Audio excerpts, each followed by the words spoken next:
Today is the day this gets fixed, and the day this gets fixed. I finally ended up buying coilovers for this vehicle.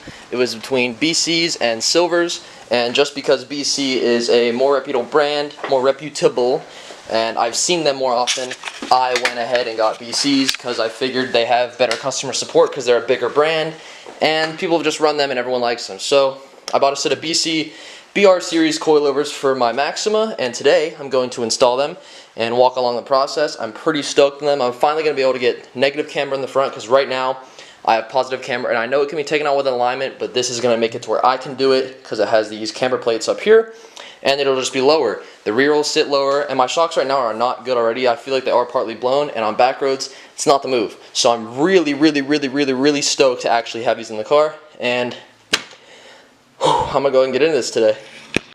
Alright, so I brought all my tools and stuff up to the little area where I'm actually able to work on my car, and I've decided I'm going to start on the rear because the rear is more annoying because you have to pull apart the rear interior. So I'm going to start on that. I'm pretty sure it's going to be two 14mm bolts. Let me try and show you. Back here, you have to take off this clip right here, and this will kind of come back, and inside of here there's going to be two metal posts that go up, and inside there's two 14mm bolts you have to take out. So just get those with a ratchet. I'm going to loosen them up first, that way they're just ready to drop out whenever I actually have the car up, and the wheel off and everything, and I'm ready to go. So I'm going to go ahead and do that now. I'll probably show you guys how, at least on one side, because I need to still kind of figure out the way everything on this is going to work. So getting these back two bolts is not very difficult. It looks like it'd be kind of hard, but what you're really going to need is a wobble extension. It'll be your best friend here. With this one right here, you can just use a small 3-foot wobble extension and get it. And with this one in the back, it might look a little difficult, but you just stick a socket down here because there's a gap right here between the body. Stick a socket and a ratchet down there, and you can actually get right on top of it and loosen it just fine. So do that for both sides, and then you're basically done up here. After the two bolts on top, you're going to have one bolt on the bottom right here, and it's going to be a 17mm. Mine came out super easily because it's a West Coast car, so love that. But if yours doesn't come out easily like that, you're going to need to probably put PB Blaster on it and then hit it with the impact. But now I'm going to go ahead and take out the top two bolts because this one's basically out. Alright, here we got the stock suspension out. This thing was garbage, as you see, broken boots, and the top is very flimsy. Here's the BC. Obviously it's brand new, it's going to be sick. I'll go ahead and throw this in right now. Should be very easy. So, I mean, he didn't check it though. This bottom bolt right here has a torque spec of 80 to 94 foot-pounds, and the top ones, actually I can just check it right now. Top ones are going to, wow, there's so many ants on this already. Top ones are going to be 18 to 25 foot-pounds, so just make sure you torque them down because torquing things is proper. Oh yeah, that's gonna smack the fender. Alright, this is, obviously I have the car jacked. This is how they came, like this. I'm gonna go ahead and put it down on the ground and see what it's actually looking like. I hope it's not this low. I'm definitely gonna need to roll the fenders because this is gonna be a little issue right here. But just to see how it'll look, we'll go ahead and we'll do this.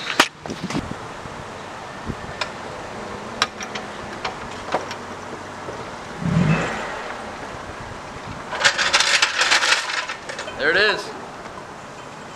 It's so good. It's definitely gonna rub though, but it looks sick. Oh my god, look at this. Hell yeah. 100% rubbing though, that's gonna be an issue. Yeah. Stiffen up and roll the fenders.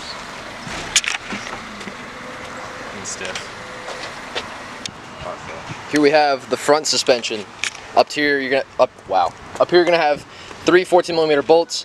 Those just come off like normal. And then down here you're gonna have a 17 and a 19. So I suggest getting a 19mm impact socket, just driving it off and then holding this with a ratchet, and you should be set to go. All you have to do after that is just take off all the mounting points. So these sensors, ABS sensors, just pull off like this. The brake line tab just pushes out with a flathead, and you're all good to go. Alright, so the torque spec on these bolts is going to be 135 foot-pounds. Just torque those down. The top ones, I'll go ahead and grab it for you right now. We'll see what this torque spec is. Strut upper mounting nuts are going to be 32 to 38 foot-pounds. So again, just be sure you torque them down properly.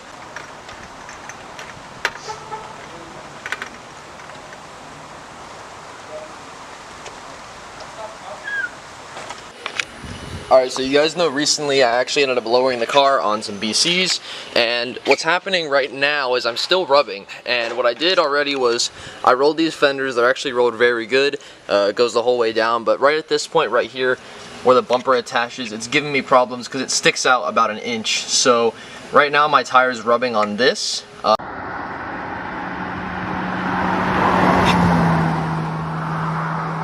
What I plan to do today is cut off this actual section of it, hoping that it will not rub anymore. I'm just going to cut it down to where the bolt mounts with the Dremel, and I'm hoping it won't rub on this side until I can get the QT adjustable link, so I can move the axle over a bit more.